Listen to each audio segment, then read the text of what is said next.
Hello, hello, and welcome to this week's episode of The Hard Choice, Simple Steps for Showing Up. My name is Brad Draper. I'm your host. Grateful to be with you. I just looked at my next topic, and it flows right in from last week and the previous week. It's kind of like a little mini series we got going on, or I got going on. Me and you, this conversation we're having. We're continuing on it, and it comes down to a concept, an idea that came from one of the greatest coaches of all time. And I totally forgot his name. It's gapped me. Pretty sure he coached for Auburn. Don't remember. Anyways, that's besides the point on who it was. You could probably figure it out. And in fact, if I went to Google's or AI or something, I would figure it out really fast, but no big. This idea of in football, he constantly, I'm going to look it up now. Let's pause this. Let's do this. Hold on. I'm going to pause this thing and we're going to look it up. All right. It is who I thought it was. Nick Saban. I was thinking it was Nick Saban, but I wanted to confirm that before I just said it. And then everybody just fact checks me. So thanks for letting me have that pause. Nick Saban taught this. He taught win the snap, win the game. He focused exclusively. He was the type of coach, not the type of coach. He did do this. On the first day of practice, I mean, he is elite, best of the best football teams in collegiate football history. He's one of the winning most coaches in history. He's considered one of the best coaches, bar none, of any sport. And they would walk into the locker room and he would hold up a football and say, this is a football. I'm going to teach you about football. And these are people that have been playing for 18, 20, 25 years by this point in their life. He'd teach them about tying their shoelaces so they don't come undone. He would teach them about how to properly wear your gear so it doesn't chafe you and cause problems. He was meticulous about the fine details. But one thing that he always said, and it has been echoed like crazy from so many coaches, they call it the miracle snap. They call it the miracle philosophy. It's win the snap, win the game. If you win the snap, you win the game. We so often focus on this big picture concept, this idea that if we focus on winning the game, well, then we will win the game. We should not be focusing on winning the game or winning the championship or winning the season or winning at life. We should focus on the here and the now. In this very moment, can we win this snap? Not even win the play, by the way. Win the snap. If we win the snap, it gives us the opportunity to win the play. And when we win the play, we will win the game because we have play after play after play won. If you keep doing that, you will score touchdowns. But it's winning the snap. How often are you that meticulous? At the end of the last episode, I kind of threw in the little caveat that I ate the same freaking 7 foods. Same 7 foods for 43 days straight. Truth be told, I had rice once, potatoes once, and I think a slice of chicken once in that 43 days because my wife made extra. So I threw in a little variation there. Oh, and I had sushi. I had sashimi like twice to get some different kinds of protein in there. But I had the same 7 foods outside of those like 5 times in 43 days. I ate the same foods at the same time. My clock goes off. This is what I'm eating.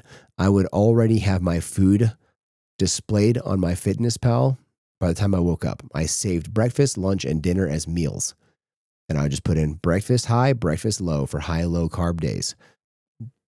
Lunch high, lunch low, dinner high, dinner low. And it had in my macros, I was drilled. I just had to eat what that said right there. There was no thought to it. It was easy peasy lemon squeezy. There was no decision to be made. It wasn't, can I have that bag of Cheerios right there? It wasn't, can I have that bag of Cheetos or those Oreos? Can I fit that in the meal plan? Can I fit that in the structure with the macros? The Oreos wouldn't have fit in the meal plan with 75 hard anyways, but I could have had cereal. If I really wanted to, I would consider that cheating personally. But if I can fit in the macros, right? Get some variation in there, get some variety. And I had so many people over the course of this start asking me, are you prepping for a show? Wow, you look wild. What have you done differently? And I tell them what I've done differently. And almost every time, I'm trying to think of any other time it was different. And I can't think of one, but I'm sure there's at least one. Almost every time somebody says, oh, I can't do that. I said, I ate the same 7 foods every day for 43 days. And then I started implementing things like some chicken, some rice, some potatoes, periodically, a couple grains and starches. My first 43 days, my exclusive carbohydrate source outside of some carbohydrates found with like my protein bar or my protein drink. Outside of those carbohydrates, my exclusive carbohydrate was dried fruit. I had no grains and no starches outside of that one rice and potato for 43 days. And people said, oh, I can't do that. What do you mean you can't do that? Of course you can. You just don't want to. You don't want the outcome bad enough to utilize and get through the discipline of eating the same foods. People say, oh, I'd get sick of it. I would hate it. Never did I say I enjoyed it, by the way. There was a solid 10 or 15 day window in there that I had to force feed. Like literally take a breath and put it down because I didn't want to. It did not taste good. It would make me gag sometimes, whatever. I knew what I wanted and I knew the steps to get there. I set the plan. I was executing the plan so I could win. I had the thought. It preceded action. I took action, which preceded the opportunity of having the sexiest body I've ever had in my life. My wife approves. It's awesome. And I love it. I look in the mirror in the morning and I am flabbergasted every single day to see a new vein, a new striation, a new something that I've never seen on my body before. I am in a whole new level and a whole new territory that I have never once experienced in my life at 37 years old. How cool is that? I am way fitter now at 37 than I was at 25 or 27 or 30 or 20. I'm way fitter, way stronger, way more everything in the fitness nutrition world. So far surpassed what I used to be because I was winning the snap. I would wake up. First thing, I would drink a liter of water. I still do. I have for years. I would input the macros for the entire day. I still do. I'm not in 75 hard. I still do. I now just add in some variation. My wife says, hey, we're doing chicken tonight for dinner. I'll adjust my macros to fit the chicken in. The meal last night was a stuffed chicken with cream cheese and whole or whipping cream and stuff. It's amazing. One of our favorites. But I made the meal in my fitness plan. You can do that. Make a meal and then put the whole thing in and then portioned out. Did my plate look a lot different than it probably would have 3 months ago? Yeah. Way less. But I fit it in so I can eat with my family what they were eating because they're so used to me sitting down with my cottage cheese or my Greek yogurt and my dried fruit. That's all I was having with them. And it was a very, very little portions because dried fruit is so calorically dense. Holy crap. And how cool of an experience it has been to win the snap, win the play, win the game. We get so focused. We get laser focused on this big picture and then lose in the snap. We lose in the moment by moment basis. We have this clear vision of where we want to be in a year. We have no freaking clue what we're doing day to day. Or we know what we're doing day to day, but we have no idea where we're going. We're just so focused down here that we're not looking up. You're so close to the forest that you can't see the trees. Or you're so far from the trees, you can't see the forest. You're so close to the trees, you can't see the forest. There it is. And so far from the forest, you can't even see the trees. You need both perspectives. You need both lenses. I'm shooting this right now in an 85 millimeter prime lens. That means nothing unless you're a photog. But if I change this to 135 or I change this to a 20 millimeter lens, the view would be so much different. You'd get an understanding of what this room really looked like on the wide angle 20 or 14 millimeter lens. Like, oh, he's literally just in a bedroom. There's a bed right there. There's a closet right there. Oh, there's foam insulation right here to catch bounce so it doesn't bounce in here and echo. But all you see on this lens is me with this purple light and this background and this chair and this microphone. You don't see anything else. For all you know, my son might be sitting there. He's not, but he has been. He's definitely sat right there and watched me. My two sons have laid under that bed and watched me record podcasts as they laid under the bed, which is probably a pretty fun core memory for them, to be honest. Perspective is everything. So understanding where you're going, but also understanding what each step is. I got a feedback from my one-on-one coach, my fitness coach today. He says, now that you're done with 75 hard, what are your steps looking like? Physical steps. Like, I need to report how many steps I did that day to the step. 10,072 or whatever it is. I told him that I will have a goal of hitting 10,000 steps a day. I have now been with him. I'm on week 4, and I have not gone below 10,000 steps in 4 weeks. I've gone as high as 17 or 20,000, but I've never dipped below 10,000 because I said I would. How honorable are you with your word?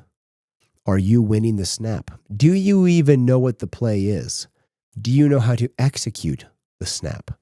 Do you know how to properly, mechanically, with biometric feedback, perform the snap? Because here's the reality. Here's the thing. If you are not drilled on the snap, then you cannot properly execute the play as the play was intended. You might fumble or mess it up or fumble through it. In case of football, actually fumble it.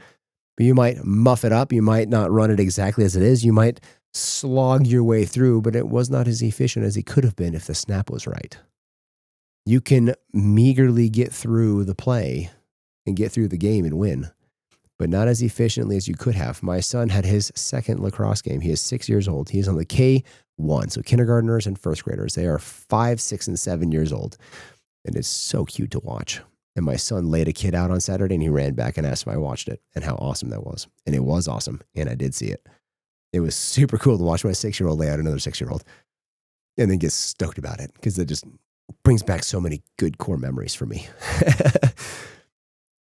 But we tied that game 9-9. It was a really good game. Here's the thing. 3 of the points they got were because that we dropped the ball simply by running.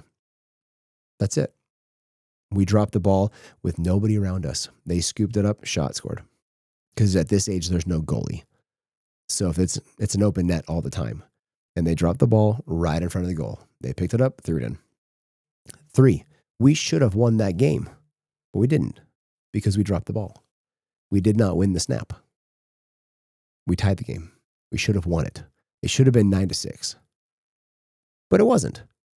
And that brings up one of my favorite quotes of all time, which what happened could not have happened any other way because it didn't. That's from Peter Crone, and he's a stud. But I love that quote. And because of that, guess what? It's going to curate what we're going to work on at practice this week, where it's going to be a stepping stone because what happened could not have happened any other way because it didn't. They were supposed to drop those balls.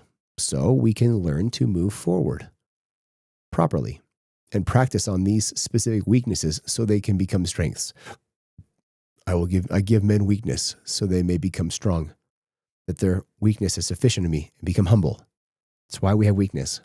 So we're humble and we can recognize the hand of God in things.